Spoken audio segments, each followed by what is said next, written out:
Good morning, I'm Gretchen Hall. We're coming to you live this Tuesday, the 16th day of September, bringing you Morning Matters because your mornings matter. Let's get to the stories that matter today. Just 1 week into his term, Senate President Tito Soto is already facing criticism from some members of the minority bloc. Ang Senado po, hindi po ito noon-time TV show na puro gimmick ang ating tinitik up dito. Hindi na po masama ang loob namin dahil tanggap na namin na kami ang minority. Cavite 4th District Representative Kiko Barzaga faces a forthcoming ethics complaint from his former party, the National Unity Party. Deputy Speaker Ronaldo Puno said the former party member used his personal social media accounts to attack government institutions. And Agriculture Secretary Francisco Tiu Laurel Jr. accused Representative Zaldi Co of forcing him to grant fish import allocations to 3 companies. Tiu Laurel maintained that he refused the request, citing his adherence to an existing fair allocation formula. Welcome to our program, Morning Matters, where we talk about the issues you need to know for the rest of your day. Now, first on the agenda. Tempers flared in the Senate as Senate President Tito Soto found himself in a series of clashes with minority members over several issues. More in this report. 1 week into his term, Senate President Tito Soto is already clashing with members of the minority. At a press conference, Senator Dante Marcoleta was first to react strongly to Soto's statement in a Wednesday interview on 1PH's Sa Totoo Lang program regarding the affidavit of Sara and Curly Discaya. Kasi may suspetsa kami na inedit yung affidavit eh. Okay. So we have to, so not only that, we have to verify the statements. Although Soto did not name anyone, Marcoleta felt alluded to. Paano kayo nagsuspetsa? Ano po ang ginamit ninyong batayan at pagsususpetsahan ninyo na maring inedit yung affidavit? The two faced each other in plenary where Soto clarified that his remark was his personal opinion. They also debated on whether the Discayas should be placed under the Witness Protection Program. Soto opposed it. Magkakaroon ng immunity from criminal prosecution. So kung natatakot sila sa kanilang security, billion-billion ang pera nila eh. Ang dami nila pwedeng bayaran security guard eh. Kahit 1,000 security guard kaya nila eh. Bakit kailangan ang gobyerno? Tension also flared between Soto and Senator Bato de la Rosa. This stemmed from Soto's earlier interview where he was asked about trolls branding him a lapdog of House Speaker Martin Romualdez in connection with questions on the custody of former DPWH Assistant District Engineer Bryce Hernandez. Soto responded, saying, "That's the minority's gimmick." He added that trolls don't know or understand it, so let them be. Let them die of bitterness. De la Rosa shot back. Ang Senado po, hindi po ito noon-time TV show na puro gimmick ang ating tinitik up dito. When I said mamatay sila na sama ng loob, we were addressing the trolls. Hindi po kami mapatay sa sama ng loob dahil hindi na po masama ang loob namin dahil tanggap na namin na kami ang minority. Na-misunderstood nila completely. Minority Leader Alan Peter Cayetano also questioned the handling of Hernandez, who was detained at the PNP Custodial Center after testifying in the House, then moved to Pasay City Jail and later returned to the Senate without plenary approval. Yung mismong witness, siya nasusunod eh. Sinabi niya dun sa House eh, wag niyo na ako ibalik sa Senate, hindi siya binalik. So yes, initially, the issue was not where. The issue is not where to detain him. The issue is who has authority and ano ang rules natin. Malinaw sa rules natin eh. A witness cited in contempt may be ordered by detained in such a place as may be designated by the committee alone or, andun yung or eh, or with the concurrence of the Senate President by either A, one detention order. So it's the Senate President has the power to do that. Hernandez previously testified in the House linking Senators Jinggoy Estrada and Joel Villanueva to anomalies in flood control projects. Both senators, members of the minority, lost out. Hindi ko alam kung anong mararamdaman nyo kung nasa sapatos ko po kayo. Kahit ho si Satanas, hindi papayag dun sa script niya. tatanggap ka ng suhol sa simbahan. Kahit hindi totoo yung sinasabi niya? Na walang basihan. 30% commission daw. I'm sorry. Strike that from the record. Panay senador lang ang gusto nilang ipako sa krus. Bakit yung mga ibang mga politiko?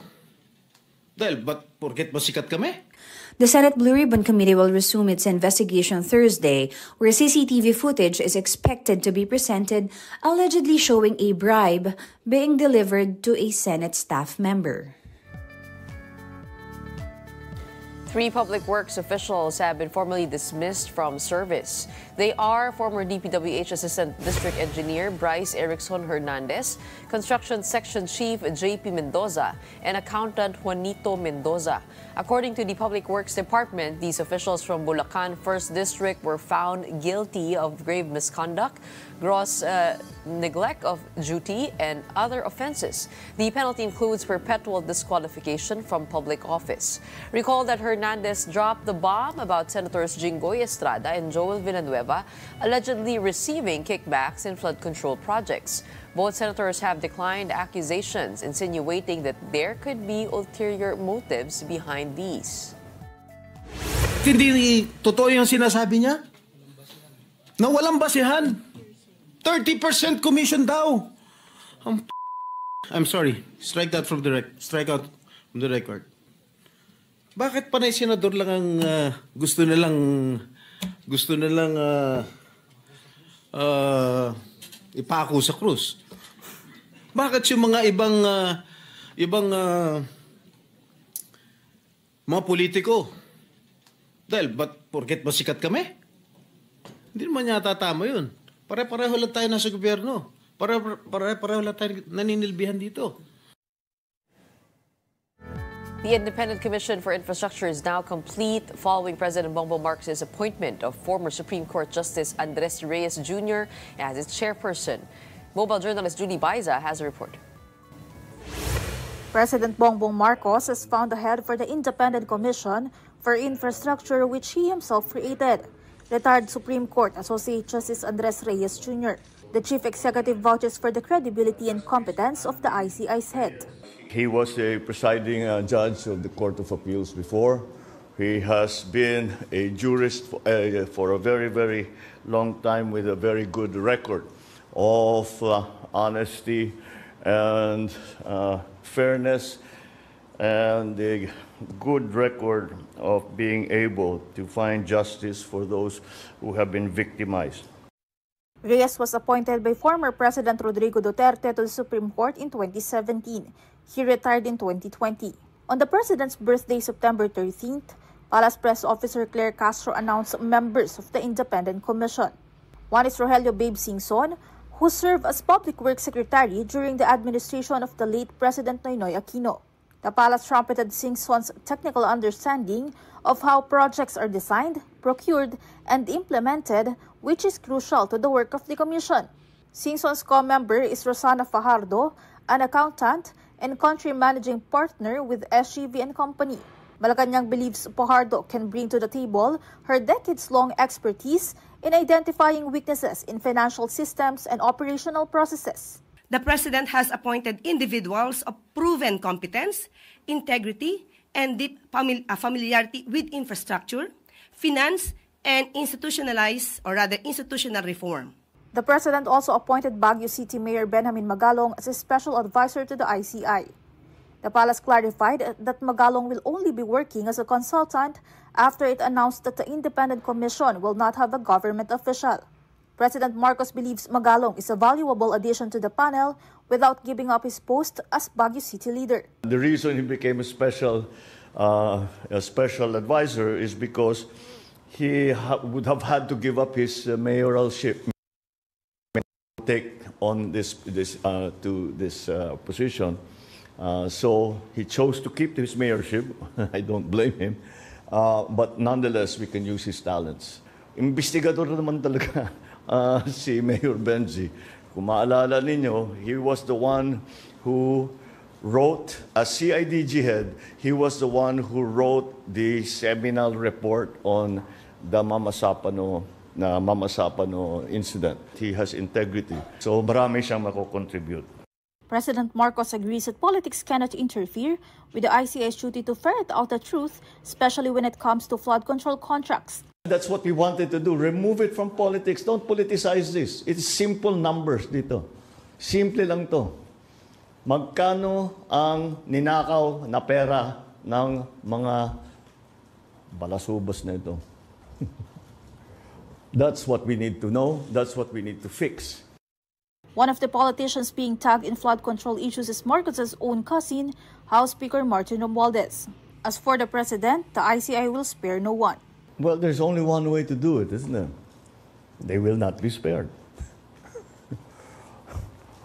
All right. Anybody will say, hindi, wala tayong kinikilingan, wala tayong tinutulungan. Wala namang maniniwala sa'yo hanggat gawin mo eh. So, gagawin namin. The National Unity Party is set to file an ethics complaint against former member, Cavite 4th District Representative Kiko Barzaga. NUP Chair and House Deputy Speaker Ronaldo Puno said Barzaga violated the House Code of Conduct by using his personal social media accounts to attack government institutions. The party also cited possible violations of Republic Act 6713 or the Code of Conduct and Ethical Standards for Public Officials, pointing to posts described as obscene, abusive, and meant to erode public trust. He is not well. But we cannot allow this behavior to be unresponded to. It causes damage, not just to the people around him, not just to his family, not just to his party. It causes damage to the country and the society as a whole. Puno also claimed that Barzaga went to the office of House Majority Leader Sandro Marcos to seek support for his bid to become House Speaker. What is this? Diba? Yan ba matinong, you know, it is crazy. Up next, let's talk about flood control projects and other pressing issues with Senator Risa Hontiveros. Don't go away. We'll be back with more stories after the break.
Good morning, I'm Gretchen Ho, and here at Morning Matters, we talk about the most pressing issues and give you the context behind the headlines.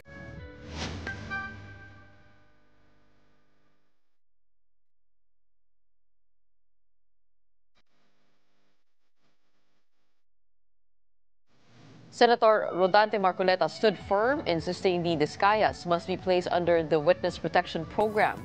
According to Marcoleta, the law clearly allows witnesses whose lives are under threat to be admitted into the program, something he says is evident in the case of the Discayas. But Justice Secretary Boying Remulla said a couple should first return the money they allegedly stole. Marcoleta countered that restitution is not a requirement under the Witness Protection Law. Alam po ninyo, sa tamang pagkakataon, I'm going to confront the Secretary of Justice kung bakit niya sinabi yun. Sapagkat malinaw naman po sa batas. Kung titingnan po ninyo yung Section 3 Isama na po ninyo yung Section 10 ng Republic Act 6981. Maliwanag po doon kung ano-ano ang mga requirements na kakailanganin para mapasa ilalim ng Witness Protection Program ang isang witness na nag-apply. Hindi po kasama doon yung restitution na kanyang binabanggit na magbabalik ka pa ng kung ano-ano sa gobyerno. Unang-una po, nasa pag-iimbestiga pa lang po tayo Kanino kukunin at paano i-determine yung halaga na ibabalik ng mga diskaya kung sakasakali? And for that, we're now joined over the phone by Senator Risa Ontiveros to talk about the recent developments at the upper chamber. Good morning. Welcome to Morning Matters. Thank you, Ms. Gretchen. Good morning, and to all of our listeners. Senator, let's begin with that story. What do you make of the bid to place the Discayas under the Witness Protection Program? Do you think they have enough? Tama po ba si Senator Marcoleta? I think mas tamang sabihin na masyadong premature i-consider na ipasok sa Witness Protection Program yung mga Discaya. They haven't told us everything. Diba? Sinabi lang nila 2022 to 2025. What happened to the 2016 to 2022? Nauna nang inamin ni Sara Discaya that they started receiving the big national projects in 2016.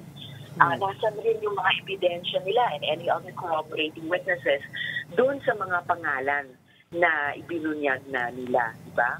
And as for that matter of they must return first the money they allegedly stole, sabi naman ni Senator Marcoleta, i-confront daw niya si Secretary Remulla tungkol dyan. But at the very least, I think I agree that they have not qualified to enter the Witness Protection Program as the least guilty and having told everything that they know. Malinaw naman, Ms. Gretchen, na hindi pa nila sinasabi lahat ng katotohanan. Yun nga ho, no? May mga katanungan kung bakit walang impormasyon from 2016 to 2022. Ano po ang inyong pakiramdam? Meron po kayang attempt to whitewash any culpability of the Duterte officials here by the Discayas? Well, if there's any perceived and felt attempt to whitewash, kaya hindi pa pumapayag yung Senado at yung Blue Ribbon Committee na ipasok sila as state witness to the Witness Protection Program of the DOJ. Diba there has to be a sense of confidence and even trust already in the authorities kung i-admit nila ang ilang witnesses dun sa program na iyan. And if they haven't told all, then why would the state extend its highest form of protection for them? Correct. Okay. But on the other end, we also have Bryce Hernandez. Do you think he's qualified to be placed under the Witness Protection Program? Well, none of us are even saying or saying yet na ipasok si Bryce Hernandez dun sa Witness Protection Program. I'm one of the senators who's still looking forward to questioning all of them, no?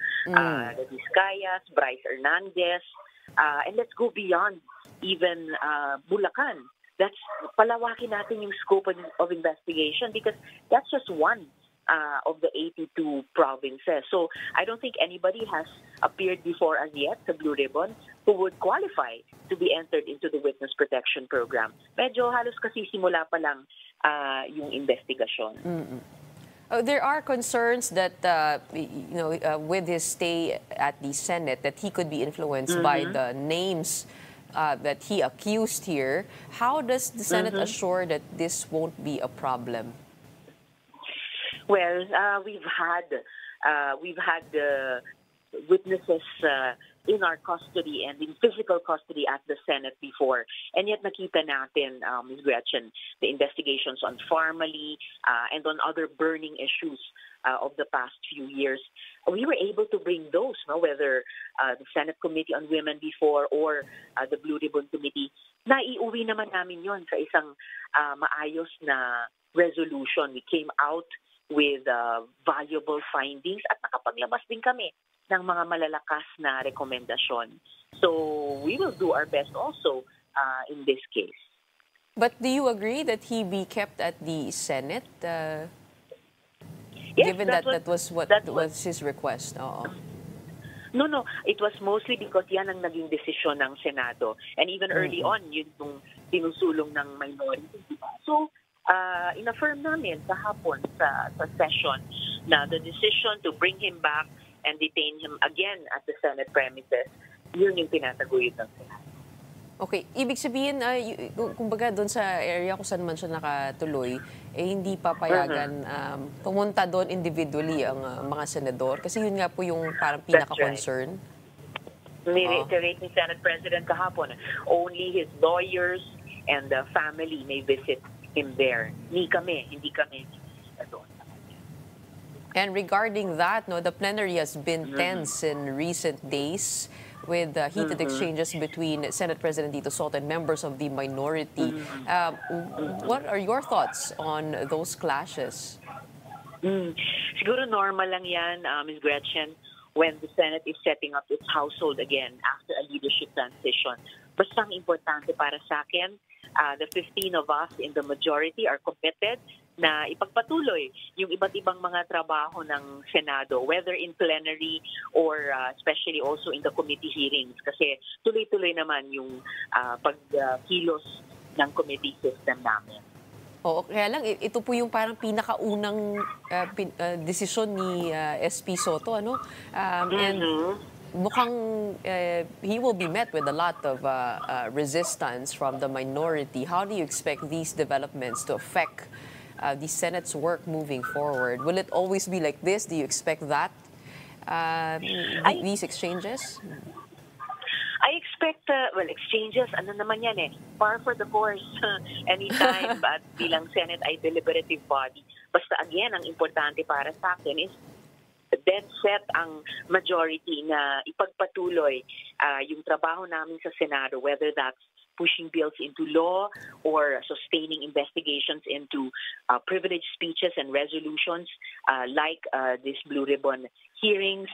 Siyempre, yung budget-making process, which we've just started and we're in the middle of, or for that matter, impeachment processes na mayat-maya dumarating sa Senado. So, I'm not worried kung maging tense pa rin or mas relax na yung trabaho namin sa Senado. Ang importante ay the majority is dead set on committing our work, all of us as an institution, at sa ilalim ng bagong liderato ng Senate President Tito Soto.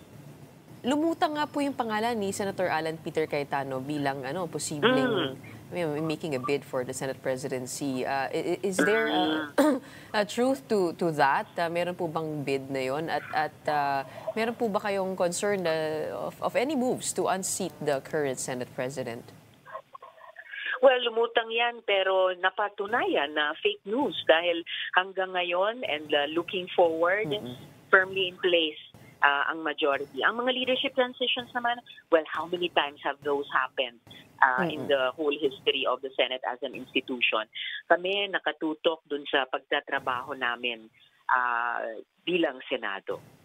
Lumabas na ho yung kompletong pangalan ng mga miyembro nitong Independent Commission on Infrastructure. Are you confident on the members and their independence coming into this probe? And do you think that this body has actual real powers to come up with findings that exact accountability? Well, we want to give the Independent Commission the full proper legal authority and powers to go after the flood control scam culprits. Kaya nga magiging co-author din ako ng bill ni Senate President Soto para dito because I support and welcome this Independent Commission for Infrastructure. Kailangan po ba ng EO ito para parang maging opisyal?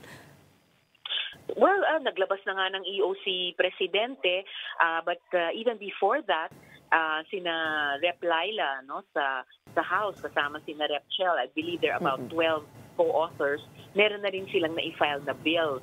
And si SP Tito nga, meron ding na-file na bill dito sa Senado. At yun yung i-co-author naming iba't ibang mga senador para lalo pang palakasin itong independent commission. So, hindi lang siya backed up ng EO, may suporta pa siya ng isang batas. But kung sakasakali ho, itong independent commission, will this be temporary? Or will this be somehow institutionalized given na kayo po ay magpa-file ng bill? May institutionalize yung powers at saka authority niya habang siya'y nag-iimbestiga. Oo, so wala namang commission na forever, di ba? Pero ang importante, habang nag-iimbestiga siya, so hindi lang nag-iimbestiga sa Bulacan, kundi lahat ng mga probinsya na dapat mag-imbestiga, ay meron siyang full mandate and powers. Beyond the life of the independent commission, so tuloy-tuloy yung aming efforts, for example, to make the budget process more transparent and accountable. So, unanimously, halimbawa, pinasa namin dito sa Senado yung concurrent resolution number 4. That's a good start. Dapat kaming mag-build on dyan. Nauna na nga yung resolution ng old minority under former minority leader Tito Soto at kasama noon ng Nina Senator Kiko at Bam para sa open bycam. So, yung mga yan, isusulong namin even beyond the life of the Independent Commission on Infrastructure. Pero syempre, malamang gamit yung mga findings at recommendations din ng Independent Commission na yan, at least as far as the budget-making process is concerned. Okay, but your thoughts on the members of the Independent Commission? There have been, some people have cast doubt on Baguio City Mayor Benjamin Magalong and his independence, knowing that he is a close Duterte ally himself. Well, another thing that could be said for Mayor Magalong ay isa siya sa mga local government chief executives na matagal nang at consistently nagko-call out sa mga issue ng corruption. So yan yung nakikita kong what he brings to the Independent Commission. Siyempre, nandun din si dating DPWH Secretary Babe Singson, who di lamang alam na alam niya yung inside out ng DPWH, pero nung panahon niya ay talagang into a very great degree napalinis niya yung pagkilos ng mga DPWH officials and personnel kaugnay ng ganitong mga infrastructure projects. And then it's always good to have one of the top accounting firms and someone sharing na mula dating justice. So let's give this Independent Commission for Infrastructure a chance, dagdag sa ginagawa namin sa Blue Ribbon, dagdag sa ginagawa ng TRICOM sa House naman.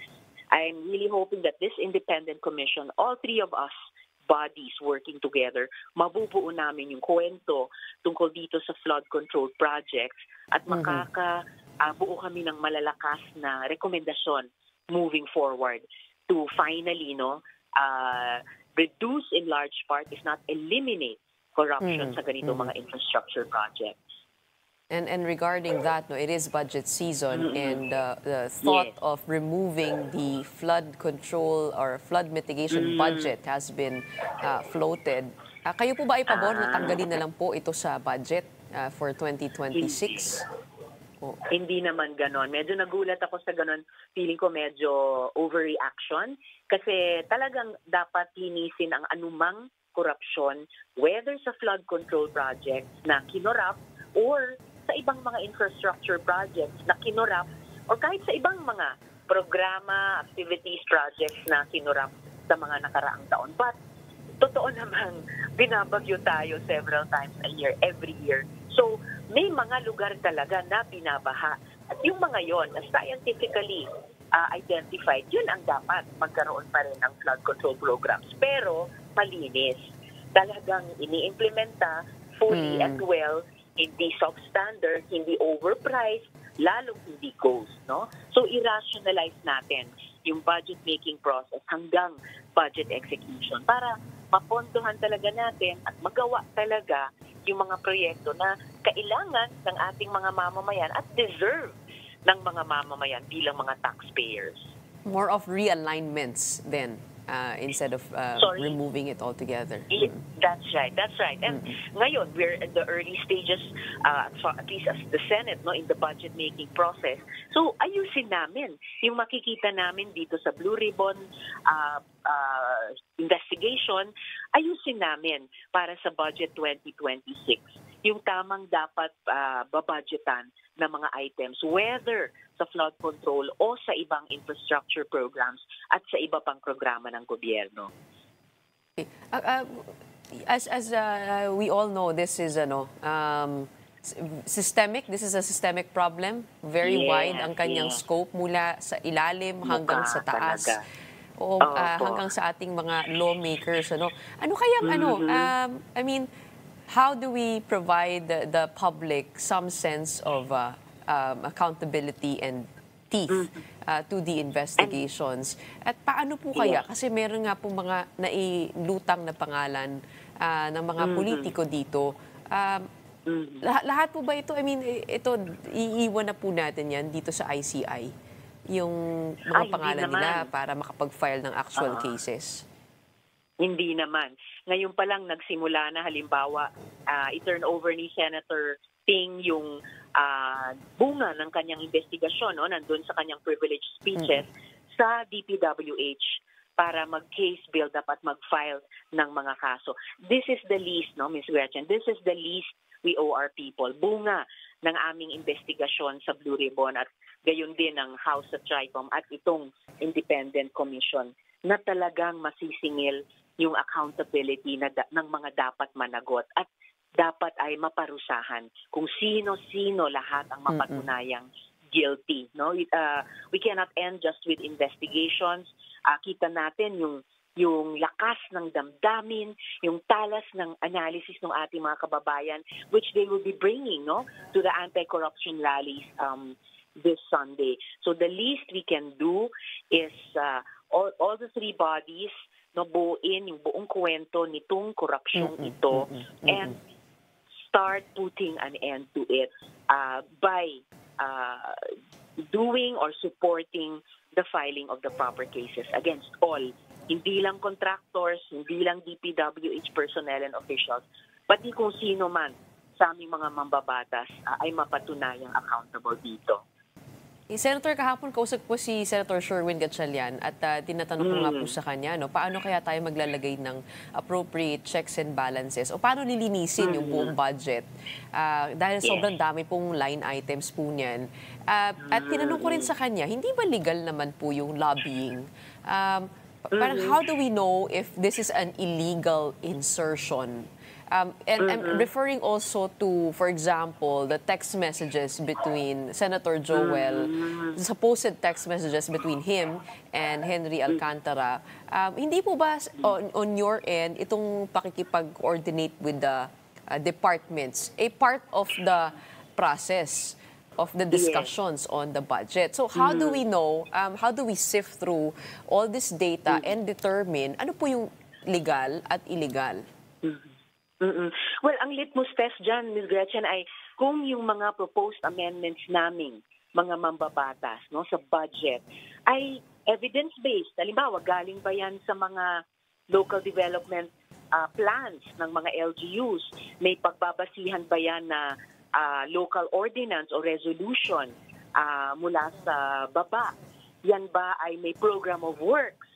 Yan ba ay ma-monitor talaga on the ground na actually under construction or actually nagawa, na kumpleto at nagagamit ng maayos? All of these are also covered by warranties. Yung halimbawa, flood control projects, may 5-year warranty yan. At kung at any time in the 5 years masira, dapat, ito yung sinulong ko sa DPWH at pumayag sila, dapat i-repair or ayusin ng contractor at no cost to government. And finally, I guess the greatest check and balance would be itong efforts namin dun sa Open BICAM resolution at pati sa concurrent resolution number 4 na ipinasa ng buong Senado na gawing transparent and accountable yung buong budget process. From the NEP, yung President's Budget o yung National Expenditure Program, hanggang sa General Appropriations Act. And yung transparency and accountability dyan ay dahil dapat i-identify sino sa amin ang nag-propose ng ganito o ganyang amendment. Para kung magka-problema somewhere down the road, di ba, it comes back to us. And Correct. mas mabilis kaming mananagot. Hindi kailangang investigahan. Kami, yung DPWH na nag-implementa niyan, yung contractors na nag-construct niyan, lahat kami dapat ay madaling gawing accountable ng ating mga mamamayan dahil naging mas transparent yung buong process niyan. Yung pangalan ho ni Congressman Zaldico, ito nga po ay nababanggit in line with those insertions. Sa aking understanding, tama po ba na, the Senate would most likely or cannot summon a congressman to the hearing? Oh, the Blue Ribbon could summon or invite anyone. Nauna nang may representative na humarap sa amin nung nakaraan, si Representative Toby Chanco. So kung sa move ng sino mang miyembro ng komite at sa desisyon ng chair, pwedeng mag-imbita kahit ng fellow legislator mula sa kabilang house. So pwede po. Usually lang may interparliamentary courtesy. Oh, yung interparliamentary courtesy ay halimbawa hindi na pinasumpa si Representative Toby Chanco. May presumption yung chair ng Blue Ribbon na magsasabi naman siya ng totoo. So, yun yung mga interparliamentary courtesy namin sa isa't isa. You have been given the Senate Committee on Health and Demography. Yes. Oo. Kayo naman po, ano pong mga plano po ninyo? I mean, we're coming from, I guess, yung all this talk about the DOH budget being, the subsidy being scrapped, no? Ano po mga pagbabago ang hinahabol po ninyo? Babalikan namin yung kinuhang so-called excess funds ng PhilHealth kasi yan talaga by law ay nasa kamay dapat ng PhilHealth para sa kanyang mga miyembro. Imagine katakataka ngayong taon na zero ang PhilHealth, diba? Walang nakuha. Mula sa dapat sana 69.8 billion hanggang 74.4 billion pesos mula sa sin tax para sa implementasyon ng Universal Healthcare Law. Babalikan po namin kasi maling-maling ginawa yon last year at dapat ibalik talaga sa PhilHealth.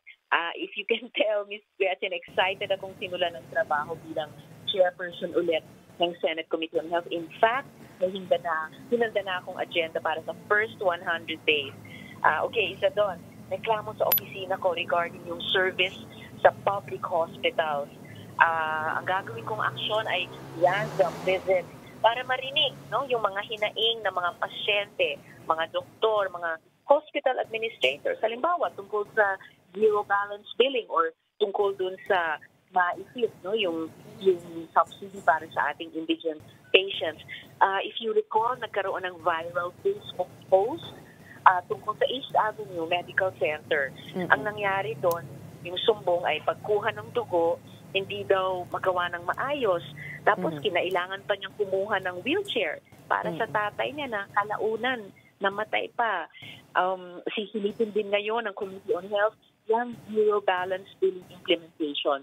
Kaugnay ng UHC law. Sisilipin namin yung powers ng Department of Health para sila yung magtakda ng bed capacity ng mga ospital. Gagawin din namin mas sustainable at universal, yung zero balance billing. Halimbawa, dapat kasi, Ms. Gretchen, yung zero balance billing, pinapairal talaga sa lahat ng public hospitals at health facilities. Of course, kahit may zero balance billing, hindi ibig sabihin na malapit na yung full implementation ng universal healthcare. Marami pang problema ang lumalabas na aming Pilipino tulad ng bed capacity ratio o yung kakulangan ng DOH retained hospitals o the fact na wala pang universal coverage. Titingnan din ng Committee on Health kung kailangan pa ang public audit yan sa maisip, at yung zero balance billing by Commission on Audit. Pati ko bang kung legitimate ba yung claims at ano ba yung kalidad ng nakuhang serbisyo ng ating mga pasyente at mamamayan. Kasi nakakagaan man yung maisip, kulang siya kinakapos pa rin, no? Gusto natin i-streamline na ang mga health assistance program. Kasi kung ganito, baka sakaling, no, ma-address ang mga issue. Gaya ng, imagine, pagtanggi ng mga doktor sa mga guarantee letter para sa kanilang professional fees. Di ba dapat covered yon? O pati na rin yung di umano'y fixers at scammers sa maisip at saka sa zero balance billing. Tututukan ko rin, no, yung mga sumbong tungkol sa anti-hospital deposit law at anti-hospital detention bill. Imagine, may mga reklamo pa rin na hindi pinapalabas ng mga ospital ang mga pasyente, kanilang mga bantay. O kaya din nire-release ang labi ng pasyente dahil hindi makapagbayad. O bahala ko rin simulan yung mga pagdilig tungkol sa mga barangay health centers para masigurado na tunay na abot kamay ng lahat ang pagpapagamot. Gusto ko rin itulak ang isa sa mga happy bills tungkol sa pagtatayo ng Philippine Geriatric Center na isang specialty hospital para sa mga senior citizens. At syempre, patuloy ang pag-aaral ng aking opisina kung paano mas mapapabuti ang kalagayan ng mga healthcare workers natin sa lahat ng public at private hospitals. Tututukan din natin ang iba pang pansala patungkol sa pagtatayo ng ospital para sa mga OFWs. Pati na rin ang mga panukala tungkol sa tuberculosis, autism, at mental health. So, lahat ng ito ay tungo sa pagtupad ng pangarap natin na magka universal healthcare. And of course, kaugnay niya, i-convene ko rin ang Congressional Oversight Committee on Universal Healthcare. So, yan yung mga plano ko para sa Committee on Health moving forward. I'm very, very excited. I can feel it definitely. Okay. Is that the reason why you declined the Blue Ribbon Committee chairmanship? Nag-usap naman kami tungkol dyan at ang consensus naman talaga namin, si Senator Ping ang mag-chair sa Blue Ribbon. And yes, I'm very happy to chair the Committee on Health again after 9 years. Okay, welcome back. Congratulations on that. And can't wait to see the developments that you mentioned para mapatibay pa natin implementasyon ng Universal Healthcare Law. In the meantime, maraming salamat po sa inyong oras for today. Salamat din, Gretchen. All right, thank you very much. Talking about flood control and health, we have Senator Risa Hontiveros. Stay tuned. Morning Matters will be back after a short break.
Welcome back. You're still watching Morning Matters here on One News. Joining us now to further discuss the results of this independent audit on flood control projects in Oriental Mindoro is Annabel Tungol, founder of Artea Green Ventures, a master environmental auditor, and a licensed chemical engineer. Good morning. Welcome to Morning Matters. Good morning po, Ms. Gretchen. First of all, tell us all about that independent audit in Oriental Mindoro. Paano ba malalaman? Siguro, matagal ko ng katanungan nito. Pag nakakita ako ng mga riprap o kaya flood control na mga infrastructure, how do we begin to find out if these are of the highest quality that we can get? Okay po. So we started the audit po kasi by it's a pro bono audit given to the Mimaropa regional director with engineer Gerard Pacanan. So to see kung ano po yung kung nasa ang location nila, we start that with the flood impact assessment. So we need to know kung meron silang flood impact assessment kasi yun yung pinakauna kung bakit kailangan ba nila talaga magtayo ng flood control po doon. So we look for that, and then when we went to the site, given with our 20 years experience auditing infrastructure po in New South Wales, Australia, in Sydney, yung mga kasama ko din na dumating, I invited some of my Australian friends who are like seniors in their expertise. So pag nakita mo na po ang isang design, you have to go with the detailed engineering design and then look at the as-built plans po. So I look at that, we look at that, the three of us, and then it is also peer-reviewed by our engineer, civil engineer in Sydney. So dun pa lang makikita mo na kaagad, mako-compare mo na po kung ano ang ginamit nila na material on-site, and at the same time makikita mo yung quality. So dapat mga ganyan po, may iwasan yung mga cracks dun sa mga concrete po na area. But however, there are reasons po na as of the moment, hindi naman po kasi natin nakita ang construction nung dike from the start. So ang nakita na lang natin is after the event na po nung flood. So that means whatever we saw right now, they have been already damaged or pre-damaged. It's very unconclusive, but what we can say is these 6 sites stand the storms. These 6 sites stand like the amount of flood or water that's higher than they've been designed. So apparently, dito po sa Pilipinas, of course, and with cost variations din po, we only design 1 in 100-year event na infrastructure kasi po mahal ang design if you go further than that. But if you happen to know that the flood or the storm that came in during July, it's more than 1 in 100 years. So hapat po na sunod-sunod na rain event. So kung ang mga natin ngayon, ang current road dikes natin are allowed to receive around 400 millimeter of rains, siguro yung dumating po sa atin is more than that. So it can be mapapatunayan naman po yan ng ating pag-asa ng weather station. So when we went there, we look at the cracks. So ninote namin yon, discoloration po ng concrete, and then yung size ng mga rebars naka-stick naman, and then we've seen the sheet piling naman 12 meters naman po. So we have our videos posted on the website since it's a public funded audit. So we put it out on YouTube, we put it out on our Facebook. So those videos are very evident that we went to the site, 6 of them. It was concluded by 4 auditors that yes, they have been built. They're not ghosts. It just need some improvements po in the future. Like for example, we went there, someone is working, but because it's raining, medyo yung concrete quality po natin during the rains dapat hindi ini-stop po yun kasi it affects the strength and the quality dapat of the mini-maintain yung concrete. Oo. So kung hindi pinapalitan po, tama ba? Ganun po, may maintenance po, pero since these are just newly built po for the past 1 year, yung maintenance di pa po natin masyado nakikita. Ang napuntahan po namin is ongoing construction dun sa Nauhan, which is yung site ID is 24E0061 and 062. Ongoing yung concrete nila. Ang sinasabi po natin dito is the quality, the way the contractor is doing is dapat nakikita rin, halimbawa po, umuulan, they should stop the concrete pouring kasi it will affect the quality of the concrete and the strength of the concrete at that time. So, ngayon, after some time po, kailangan din naman talagang mini-maintain yung natin, yung mga infrastructure. Ano po yung mga findings ng grupo po ninyo dito sa Oriental Mindoro? So first, positive findings because when we look at the audit, we always say the positive first. So positive is they are not ghosts. There are 6 existing concrete concrete road dike esplanade with 20 meters each, and then protecting the existing farmland. And they are situated wherein, based on the risk assessment of the flood control, sila muna po yung ginawa. So we applaud that. And then we also saw like the farm is protected, very green siya. And then if you go there po, ang river is already same pantay na po nung farmland. So these 6 areas that we visited truly serve their purpose. And then we found 9 damages na road dikes. But there are ongoing under the interview po with the DPWH. They are ongoing under the warranty. So 9 yung damages, 6 yung constructed. That means there are like 15 constructed areas that were in Oriental Mindoro po. So and then that's the positive. And then the positive, another one is there is like a solar panel na solar lights po na naka-install na doon. Ibig sabihin, that road is already future vision na po siya. Nagagawin siya in the future pag natuloy-tuloy yung 258 na yon. It will become a good road for the people, at the same time tourist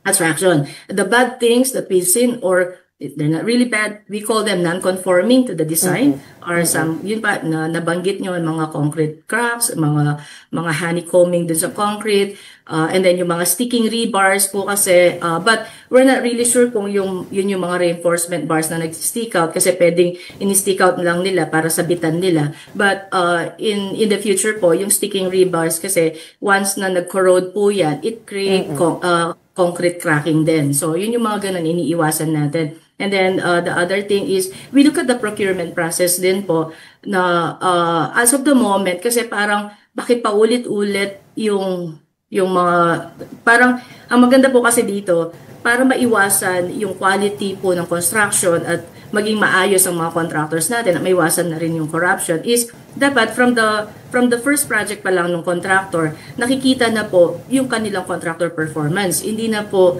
nauulit, or yung qualifications nila, tama po ba? Kasi I've seen one of the plans, it was may mga signature na we question their qualifications. So, nung contractor, hindi po yung DPWH, yung pong contractor.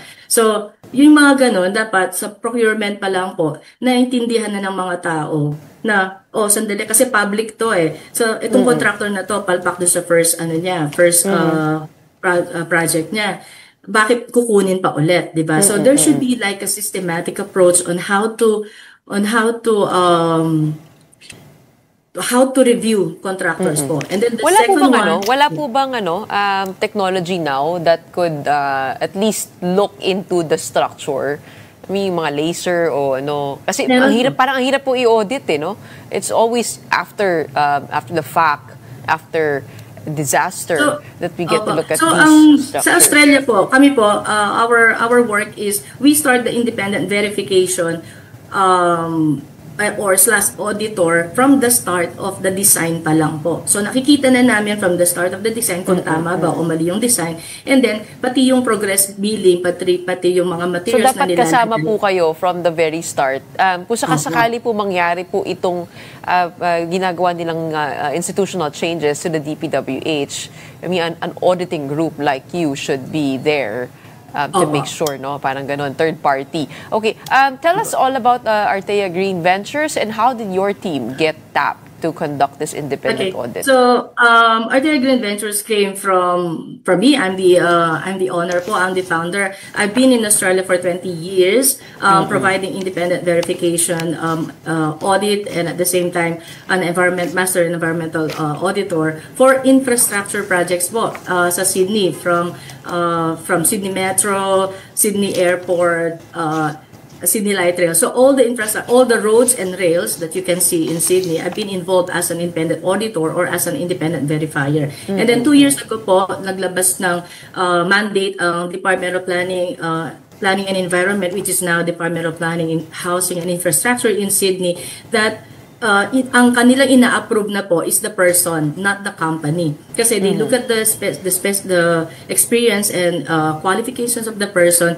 kung talagang ano ba siya, qualified siya to do the audit of a big infrastructure. So, since then po, I was already approved in 2018 nung lumabas yung kanilang mandate, yung kanilang guidelines. So, na-realize ko na 2 years ago na I don't really need the company above me. So why that I don't just do my own kasi may passion po ako to go back to our country. Ito na nga po yun. So kasi nakikita kayo ko ba meron pa po ba kayong mga inspeksyonan and who actually contracted your services here for Oriental Mindoro? Is the local government the one behind it? No one po. So the thing goes like this po. Nanonood po ako ng TV sa Sydney. I look at everything what's in the news. My heart pumped, and then I just emailed the Secretary Bunuan. It's a pro bono po. Pro bono tong wala pong kumuha sa amin. But we cannot audit na pupunta na lang kami sa site. A systematic audit should be agreed between the two parties, the auditor and the auditee. So I emailed Secretary Bunuan, I emailed Vico Soto, Mayor Magalong, and RD Pakanan. Apparently, RD Pakanan answered my request to conduct an audit dun sa Oriental Mindoro. Based on the news that I've seen. So yun po, dun po siya nag-start, and then crowdsource funding po kami. Kung gusto po namin makita yung mga videos po ninyo, where do we go? Yung na-mention nyo kanina. Sige po. You go po dun sa sa Artea Green Venture YouTube. Actually, we can show it, but then baka wala na po kayong time. Or suppose Annabelle Tungol na Facebook page ko po. Oo, sige. Yun ang aming I will send it to po. But it is a good idea to have a third-party auditing firm. Yun din yung mga pagbabago na nilagay ni former DPWH Secretary Babe Singson nung siya ay secretary pa. Mayroong third-party auditor. Maybe that's a good idea to have an independent body. Imbis na yung district engineer's office ang gumagawa nito, which is usually nandun yung sign-off. So, too much power there. But in the meantime, maraming salamat for telling us all about your work and your in audit in Oriental Mindoro. And we'll get to the videos on your personal accounts. We have founder Annabelle Tungol for Artea Green Ventures. Thank you po. Mindoro. And we'll get to the videos on your personal accounts. We have founder Annabelle Tungol for Artea Green Ventures. Thank you po. And that wraps up today's episode of Morning Matters. We hope we've given you the right start to your morning. Let's go ahead and make the day matter. My name is Christian Hall. We are One News, all sides, all the time.